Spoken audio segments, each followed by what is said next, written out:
This morning, I got a message from Ayman. And Ayman, I don't know if I'm pronouncing her name right, but let's pretend I am. She messaged me on Instagram. She said, "Hey, Amy, I absolutely love your podcast. Look forward to it every week. Thank you for always sharing such valuable insights." Thank you for that. Makes my day. You see, I do read my messages. And she said, "I have a topic suggestion if you're open to it. I'm a baby entrepreneur and new to hiring, and one of my biggest struggles is delegation. I manage every aspect of my business, so when it comes to assigning tasks, I sometimes don't even know where to start. I know there's a list of things that could be delegated, but breaking it down in a way that makes sense for my team is where I get stuck. Could you share some advice on how to delegate efficiently? Maybe a system or software that helps streamline task management communication. I feel like this also might tie into leadership skills, which I'd love to learn more about." So I'm thinking this episode, and maybe even the next few episodes, I'm dedicating to this sweet, sweet listener from Southeast Asia. And I'm going to give you all the goods on delegating, team management, mistakes a lot of starting entrepreneurs make, definitely mistakes I've made. And I'm just going to try and give you all of the do's and don'ts for delegating. Let's go. Hello, and welcome to Fail to Win, the show where we love to make mistakes and learn from them so you can turn your passion into profits and live life on your own terms. I'm Amy van der Putten from FastForwardAmy, your host and coach, and I'll bring you a new episode with simple strategies every Tuesday. Now, I have to be honest with you, I actually recorded a webinar about this a few years ago because I just noticed how incredibly difficult this is for my clients, but it's been as difficult for me. To be fair, I always thought I was a good entrepreneur, and so I assumed I'd be a good leader. Being a bossy kid, I thought, I'll know how to do leadership. But apparently being a good entrepreneur and being a good leader have absolutely nothing in common. And then we're not even talking about being a good manager. Holy balls. Learning how to lead a team has been, without a doubt, one of the most difficult things I've ever had to do in my entire life. And I've done a lot of difficult shit and I have a few degrees, but learning how to lead a team, that was not easy. So for this first episode of this, CEO series, something like that, shall we call it that? 7-figure CEO series? Have I created a series like that? I don't know. I'm going to walk you through the 5 most commonly made mistakes that we make when we start delegating that I've definitely all made, and what not to do, like the do's and the don'ts. So before we tap into this, maybe just let's have a look at why you behave the way you behave. So usually when I see entrepreneurs hire their first people, where there's a really big difference between having freelancers and having full-timers on, I think having full-timers on is a lot more responsibility because you are literally the breadwinner, not just for your family, but also for these employees and their families. I think it's just a different kind of pressure that just being a manager and having to lead people or manage people is different than also being the entrepreneur and the manager and having to make the money and also pay the bills and pay the wages. But that's a topic for a different time. Either way, I've noticed that when you start building your own business, there's a lot of chaos. You have to do everything at the same time. You're the cleaning lady, but you're also the accountant, but you're also the sales rep, but you're also the marketing and graphic designer. So you're used to doing a lot and you're used to a lot of chaos. And what happens is a lot of entrepreneurs then get really addicted to the chaos and kind of addicted to the dopamine of things always being on fire. Combine that with the amount of ego you need as an entrepreneur to grow. And I don't mean that in a bad way. Honestly, if you want to make it as an entrepreneur, you need a healthy amount of ego. But because you've gotten to a certain point where you get to start hiring people, it might be that you currently have a little bit too much ego out there that might be messing up your leadership skills. So what we want to accomplish is we want people to work with us. We want people to work with you instead of for you. And this is where I see a huge culture difference in types of leaders. And usually this grows if you're learning from your mistakes. For me, definitely, when I first hired people, I was like, oh, they're working for me.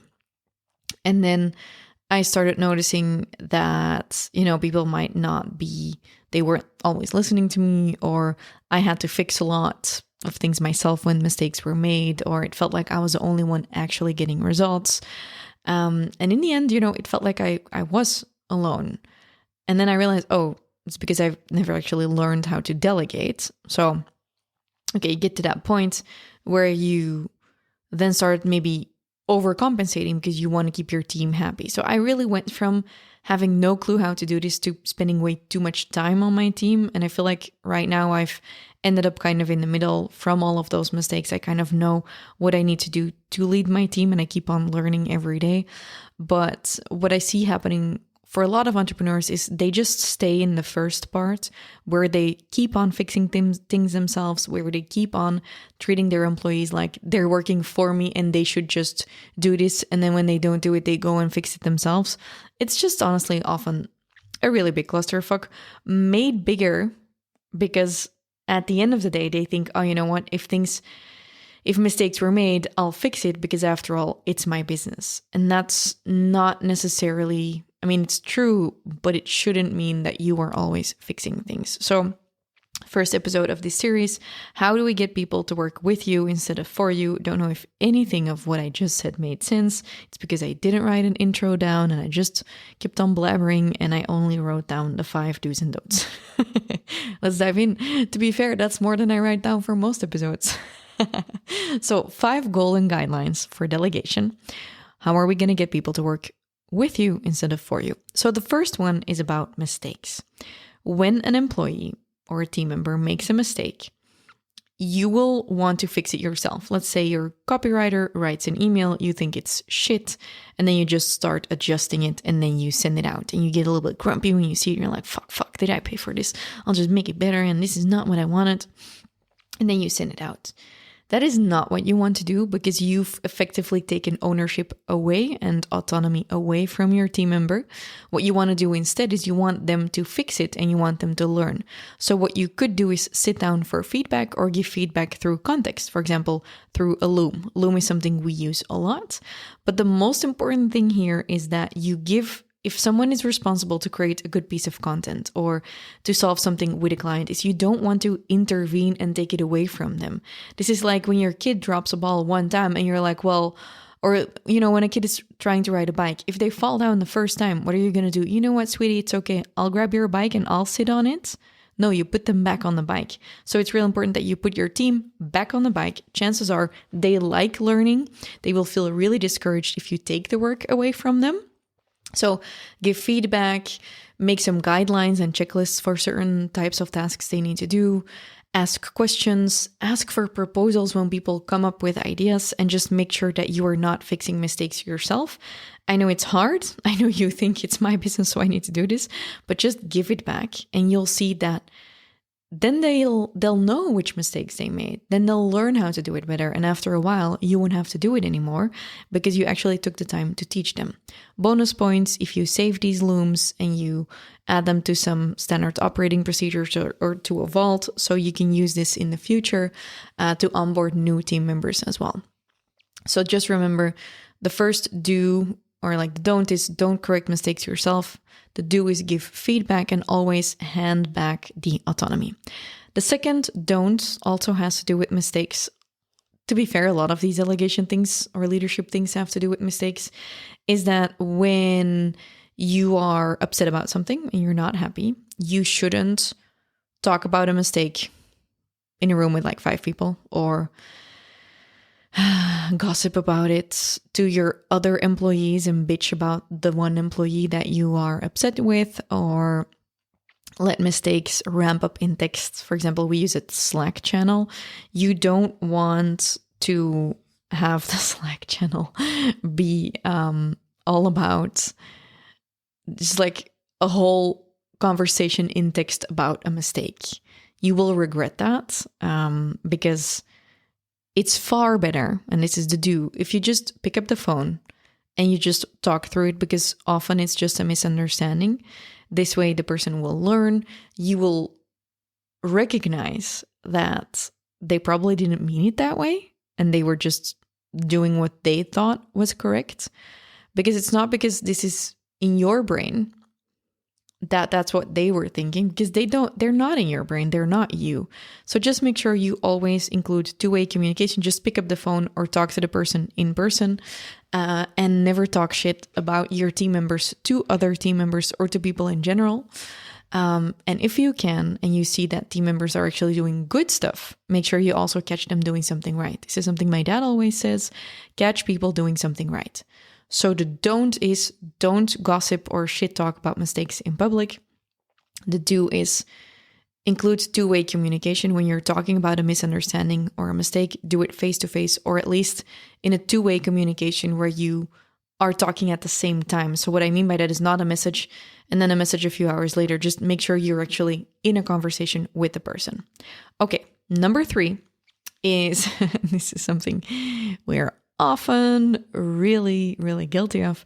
It's always giving tasks and then changing our minds and just like heaping tasks on top of tasks on top of tasks with our team members. And for them, it seems like we're always just changing our minds. Instead of giving tasks, what you want to do with your team is you want to share the vision. You want to share the why of why you're doing something. So for example, when we're coming up with the launch, we look at why are we launching this product? Why do our clients need this? For example, why does this fit our business model and our yearly plan? And we look at the results we want to achieve as a team. When we look at that, then we can look at who's responsible for what. So you're not just handing out tasks anymore. My team actually creates their own tasks. They're responsible to write down their own tasks, but they just know what results they are aiming for, we as a company, and them in their roles. So instead of just simply delegating tasks, start delegating results. Start looking at, okay, so you are responsible to hit these targets. In the beginning, this is difficult, and in the beginning, you want to make this narrow. But so the main thing we want to avoid basically is just piling work on work on work so that our employees have a to-do list full of shit that might not actually increase the results. When you talk about results with them, you communicate with context. You're actually empowering them to look at their own to-do list and to prioritize because they know which direction you're headed. So to recap, the don't here was that you're just overloading people with tasks. The do is give people context, include them in the why and where you're headed, and you're going to see that it's going to be much easier to get them to actually do the work and to be bought into it. A good example is we're currently in a launch and one of my team members just followed up with a bunch of leads. I didn't ask her, but she knows what the target is today. And so she's like, okay, what can I do? Oh, I'll follow up with people. Let me go and do that. And it wasn't even her job, which is great because if I would have given her this as a task, maybe she would have been like, why do I get this task? But now she knows which result we want to hit. And she's like, let me go and make this happen. So that's a nice example. So the next, so if I want to recap this, like the golden tip here would be to communicate with context. If your team understands why you're doing certain things, yeah, it's just going to be much easier to work together. Okay, fourth up is the don't is don't expect people to be better at shit than you are immediately. Maybe after time, but in the beginning, they won't be as good as you. They're not you. There's a reason you hired them though. There's a reason you don't want to keep doing this, but they don't know your brain and things that are really apparent for you because you've been doing this hundreds, thousands of hours might not be so clear to them. So instead, I think the biggest mistake I've made in the past is to expect people to know everything I know from the get-go, which is ridiculous, obviously, and that I would throw them in the deep end and have them try to manage the entire company. This happens a lot. You know, there's a business owner, they're like, oh, I'll hire a right-hand person, and they start dumping tasks on them, and they expect them to manage everything. One, they don't know what you're thinking. Two, they don't know the different areas in your business. So what I would do is I would always have people start within a specific area now. So we're currently reorganizing a couple of things we're hiring.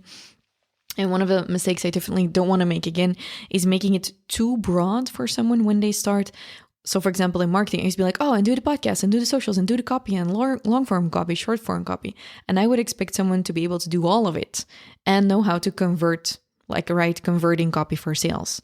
That's bullshit. Most people, unless they have heaps of experience, won't know how to do this, and they won't know how to do this in your tone of voice. So far better, or a do here is to have someone start in a more narrow role.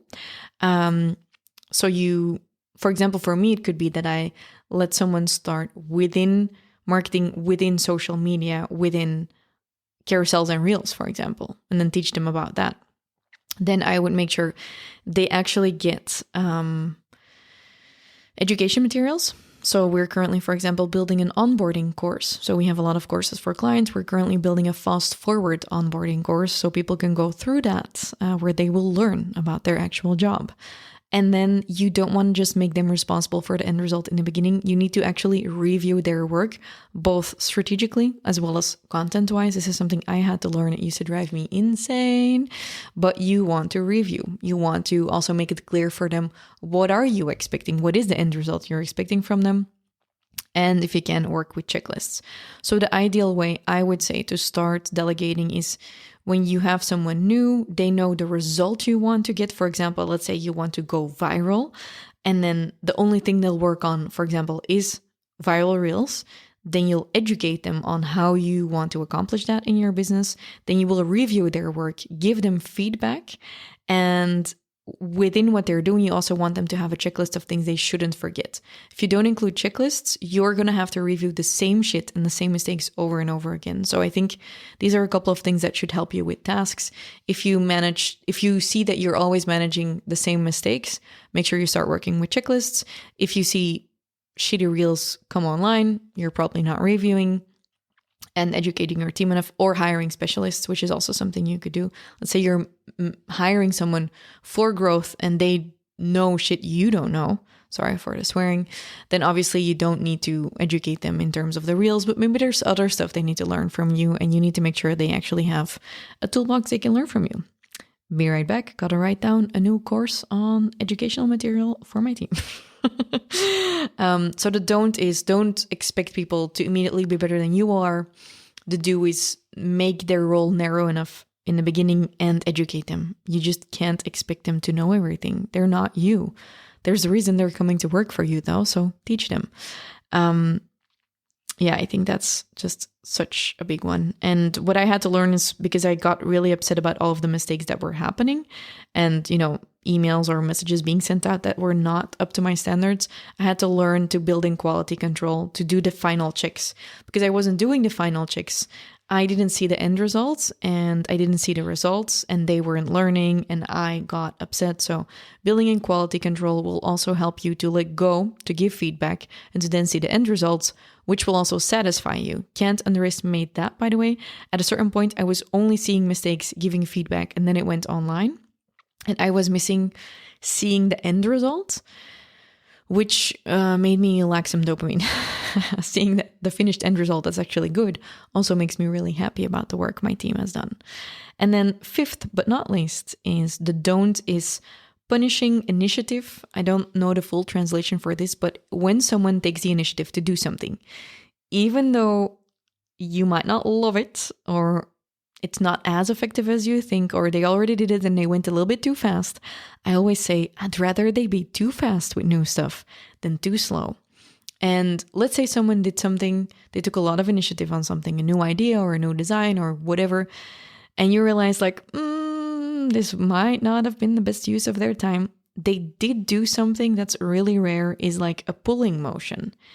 And I think one of the greatest gifts in your company is to have team members who are actively trying new stuff and who are actually trying to pull the company forward. So if you have someone like that, make sure that you don't discourage them taking initiative, even though you realize it might not be as effective or the brightest idea. Make sure you just don't discourage them.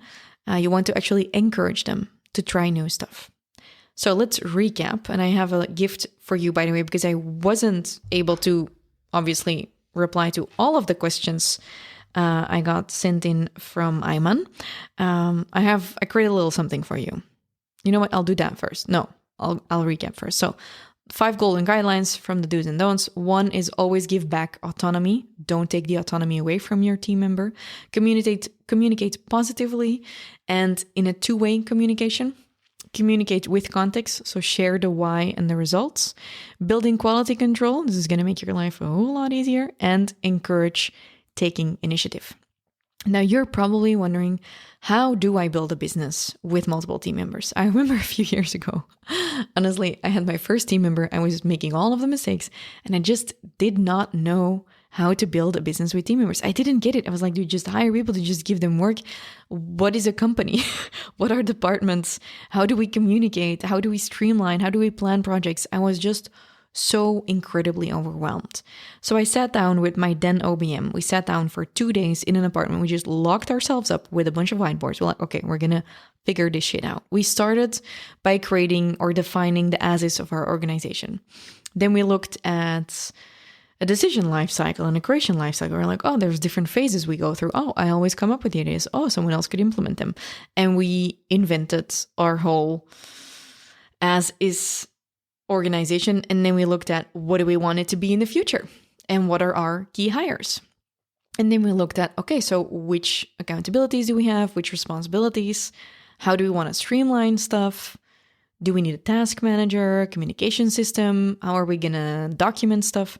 And these are all things, to be fair, you don't even know exist when you are starting out. So I wrote a full guide. It's a 16-page guide that I want to gift to you for free. It's available in English. I know not a lot of my guides are available in English, and you can download it for free. All you have to do is follow my very difficult guidelines, because I was like, 7-figure organization guide. What is the ManyChat word for that? So I chose 7 streamline. So the number 7 and then the word streamline, all one word, 7 streamline. If you DM me that on Instagram, on FastForwardAmy, I'll send you the guide. Or even more simple, is simply go to the description of this episode and you'll be able to just download it for free. I don't know the link, but I'll add it in the description, or just DM me on Instagram, 7 streamline, all one word. So the number 7, then streamline, and I'll send you my 7-figure organization guide, which includes the 6 steps you need if you want to start organizing your business so you can hit your first 7-figure year and scale with a little bit more ease, or at least realize things you definitely need in your business, okay? Good luck, and let me know if you liked this episode. If you have more follow-up questions, as you see, I do something with these questions. It actually really inspired me. I was like, oh, this is fun to just record a podcast about a literal question that was just sent in. And I'd love to create more. So let me know what your questions are for the podcast, and talk to you next week, Tuesday. Bye.